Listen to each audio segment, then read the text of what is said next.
오늘 함께 나눌 하나님의 말씀은 마태복음 2장 1절부터 12절 말씀입니다. 마태복음 2장 1절부터 12절 말씀입니다. 신약 성경 첫 번째 책이죠. 마태복음 2장 1절부터 12절 말씀입니다.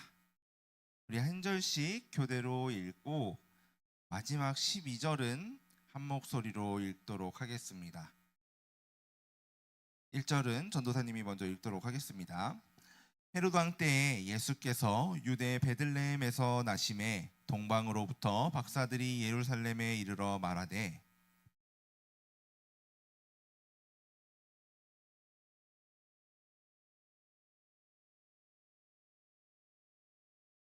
헤롯 왕과 온 예루살렘이 듣고 소동한지라.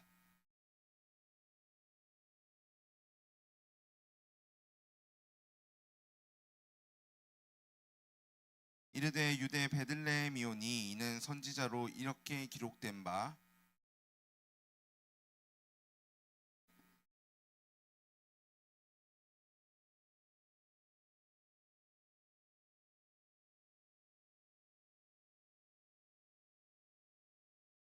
이에 헤롯이 가만히 박사들을 불러 별이 나타난 때를 자세히 묻고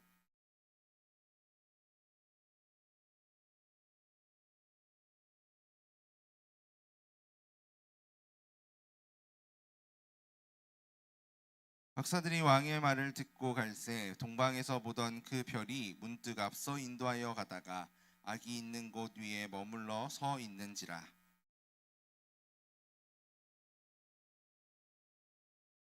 집에 들어가 아기와 그의 어머니 마리아가 함께 있는 것을 보고 엎드려 아기께 경배하고 보배합을 열어 황금과 유향과 모략을 예물로 드리니라. 함께 읽겠습니다. 그들은 꿈에 헤롯에게로 돌아가지 말라 지시하심을 받아 다른 길로 고국에 돌아가니라. 아멘. 우리 제목 한번 같이 읽어볼까요? 시작. 예수님께. 친구들, 그 생일이 되면은 부모님이나 친구들에게 뭘 받아요? 생일 선물 받죠, 그렇죠? 그럼 우리 친구들은 올해 생일에 어떤 선물들을 받았어요? 선물 못 받았어요. 하나도 못 받았어요. 어휴, 큰일이네. 네, 아무도 안 사주셨어요, 생일 선물을? 까먹었어요? 그럴 수 있죠. 까먹을 수 있어요. 맞아요. 왜 까먹었을까요? 생일 선물을? 마음에 안 들었을까요? 우리 친구들 그렇다면은 지금까지 받아본 생일 선물을 포함해서 모든 선물 중에 가장 기억에 남는 선물이 뭐예요? 지금 우리 친구들이 11살부터 13살까지 있잖아요. 이 11년부터 13년의 인생을 살아오면서 가장 기억에 남는 선물 고민돼요. 그렇죠? 뭐가 있을까요? 우리 친구들 다 생각하는 것 같아요. 지금 뭔가 막 내가 받은 감동적인 선물이 무엇일까 막 고민하는 것 같은데 얘기하는 친구들은 없네요. 네, 태블릿이요.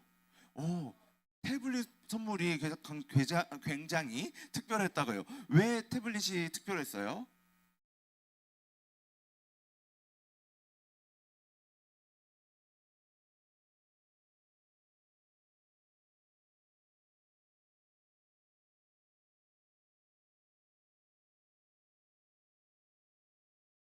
어, 새로운 선물, 원했던 선물이었어요.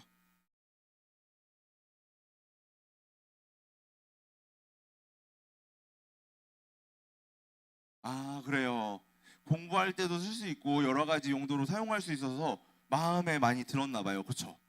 내 마음에 들어서 굉장히 특별했던 것 같아요. 아마도 이 태블릿이라는 게 단순히 비싸거나 구하기 힘들어서 그게 기억에 남는 게 아니라 내가 정말로 원했고 내 마음에 정말 잘 들었던 선물이어서 기억에 남는 거죠. 그렇죠? 맞아요. 공부로도 쓸 수 있고. 자, 잘 안 깨져요. 튼튼한 태블릿 좋아요. 그랬어요. 좋아요. 네, 이런 선물들을 주기 위해서는 생일 때나 혹은 생일이 아니더라도 친구들에게 선물을 주기 위해서는 많은 고민이 필요하죠. 그렇죠? 어떤 선물이 이 친구에게 필요할까? 어떤 걸 좋아할까? 그런 것들을 고민하면서 많은 시간들을 나를 위해서 준비했을 그 친구들의 모습, 또 부모님들의 그 모습을 생각해 보면은 굉장히 마음에 와 닿기 때문에 그러한 선물들이 우리 말을 하지 않은 많은 친구들도 선물 기억에 남는 선물들은 아마 그런 이유들 때문에 가장 기억에 남는 선물이었을 것 같아요. 전도사님이 받은 가장 감동적인 생일 선물은 올해 생일에 전도사님의 아들과 딸이 꾸며준 장식이었어요. 혹시 보이나요? 아직 어려가지고 직접 뭐를 사본 적도 없고요. 물건을 구매한다는 개념도 잘 없어요. 그냥 뭘 원하면 얻을 수 있는 줄 아는 친구들이에요. 그런데 이 아이들이 자기들이 할 수 있는 최선을 다해서 풍선을 살 수 없잖아요. 그렇죠? 풍선을 불 수도 없어요. 그래서 여기 보면은 이게 풍선을 그린 거예요. 그려서 잘라서 풍선이라고 붙여 놓은 거예요. 그리고 여기에 보면은 뭐 아빠 사랑해요, 뭐 생일 축하해요, 뭐 이런 거를 써놓은 거죠. 아이들이 이렇게 한 글자 한 글자 써서 준비한 이런 선물들이 감동이 됐어요. 아이들 역시 이런 마음을 다해서 자기들이 할 수 있는 최선의 것들로 준비했기 때문에 전도사님이 굉장히 감동이 됐던 것 같아요. 오늘 말씀에도 이것처럼 오랫동안 기다려오던 왕의 탄생을 기뻐하면서 축하하기 위해 준비한 선물을 들고 먼 곳에서부터 왕을 찾아 온 사람들의 이야기가 나오죠.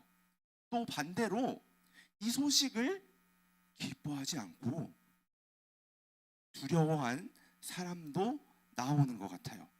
오늘 우리는 말씀을 통해서 이 두 종류의 사람들에 대해서 알아보고 우리는 어떤 선물을 준비해야 될까?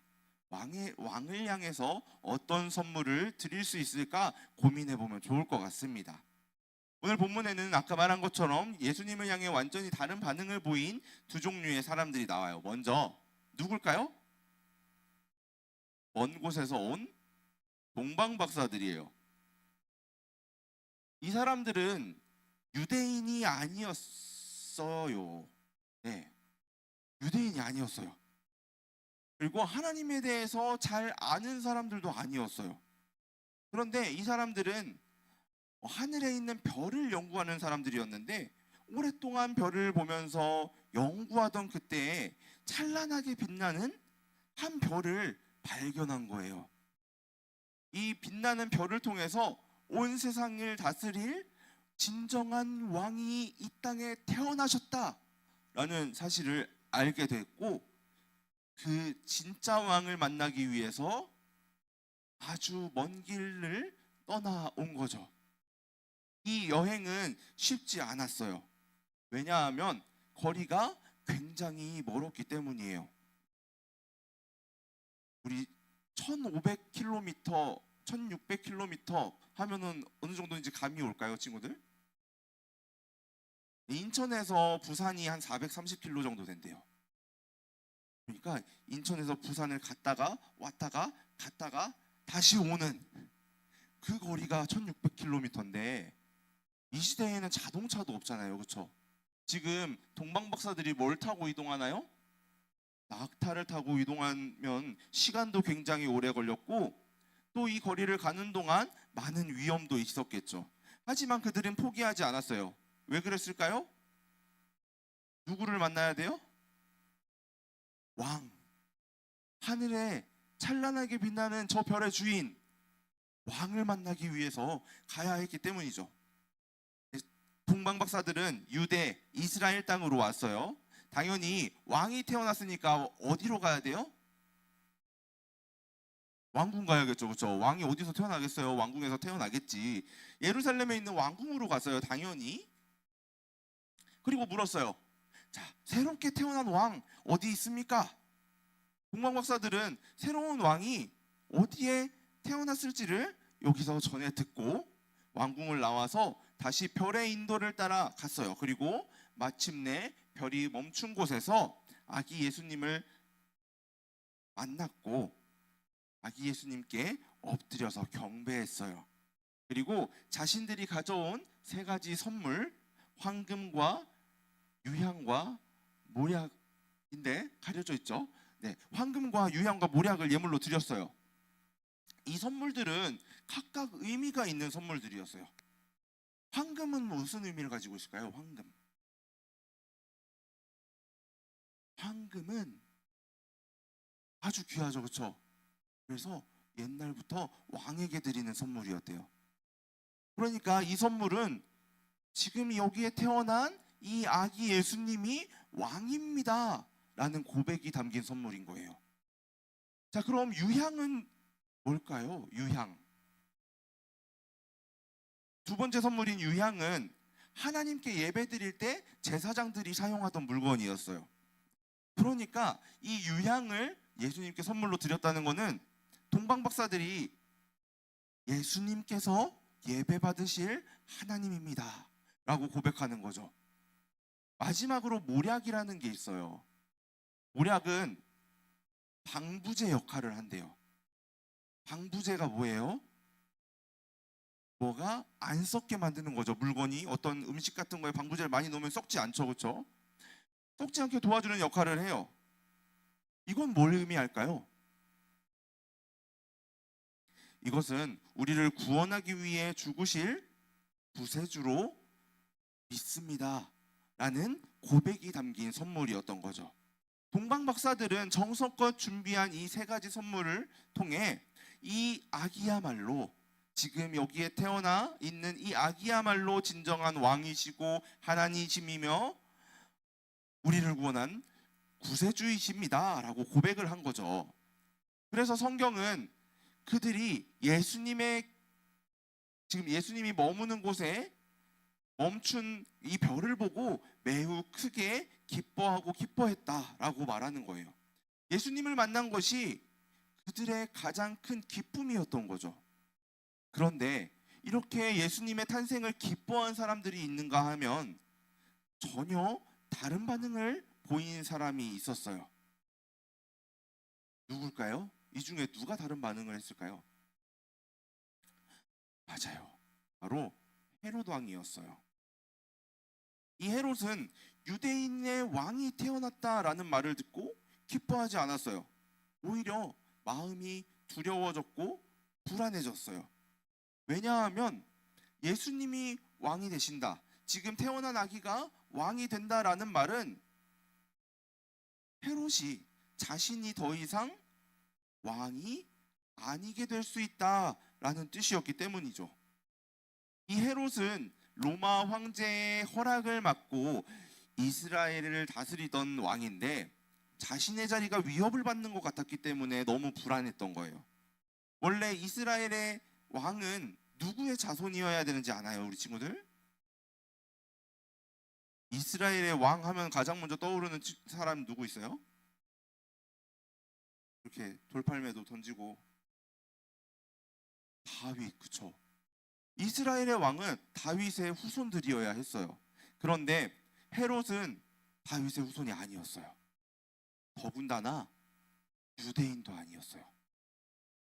그러니까 새로운 유대인의 왕이 나타났다 하면 자신은 정통성이 없는 왕이기 때문에 아주 위태로운 거죠.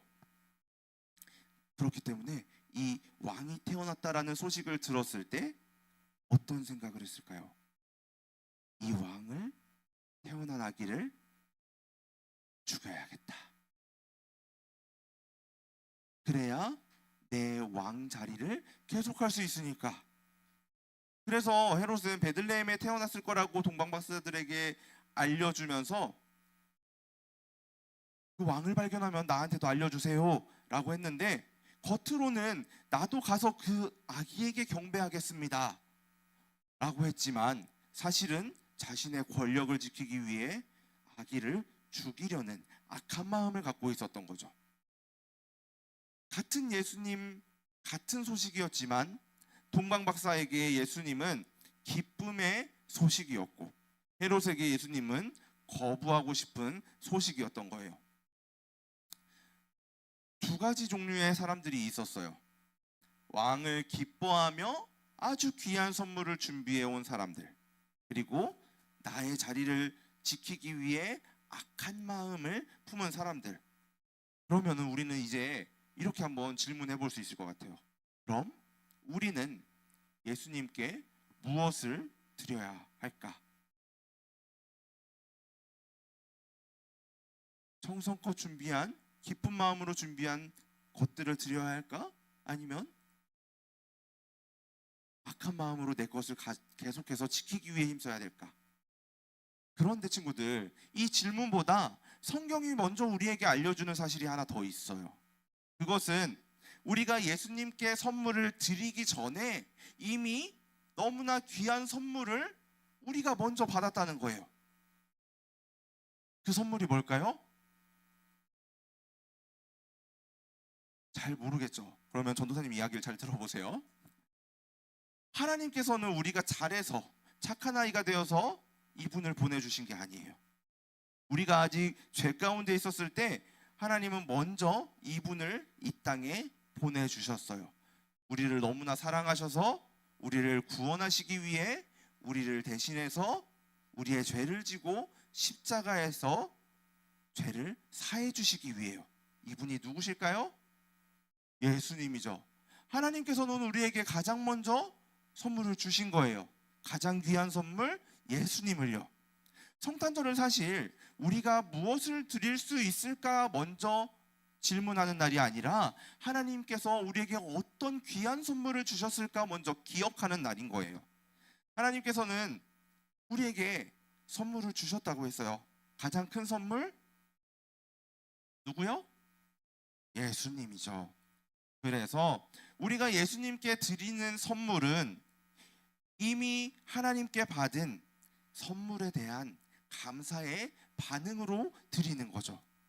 그래서 우리가 예수님께 드릴 수 있는 가장 좋은 선물은 우리 동방 박사들이 보여준 것처럼 예수님을 나의 왕으로, 나의 하나님으로, 나의 구세주로 따르려는 그러한 마음인 거예요.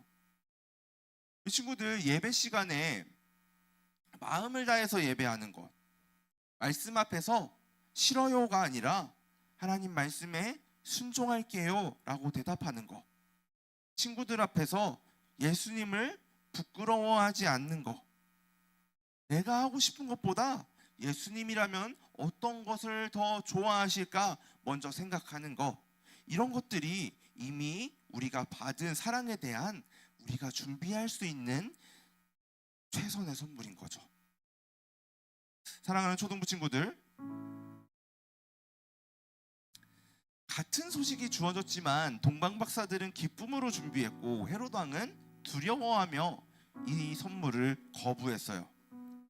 친구들은 예수님의 탄생 소식이 어떻게 들려지나요? 하빈이 어떻게 들려져요?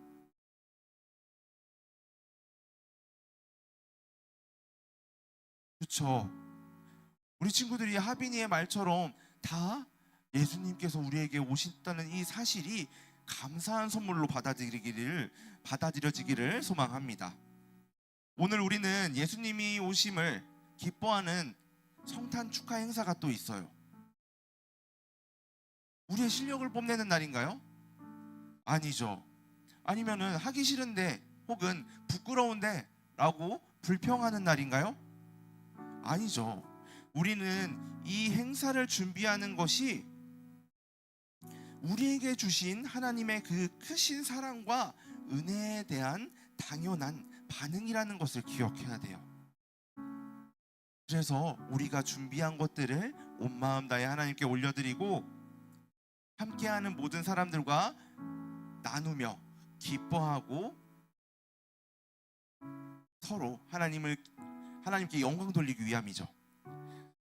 그래서 우리 친구들이 오늘 마음을 다해서 감사한 마음으로 기쁨으로 예수님께 올려드리길 소망합니다. 오늘 행사뿐만이 아니에요. 우리 친구들의 마음을 하나님께 드렸으면 좋겠어요. 우리가 날마다 예수님이 나의 왕이십니다. 예수님이 나의 하나님이십니다. 예수님이 나의 구세주이십니다. 라고 고백하며 다른 어떤 것보다도 예수님을 우리 마음의 중심에 모시고 예수님을 기쁘시게 하는 선택을 하며 살아가길 소망합니다.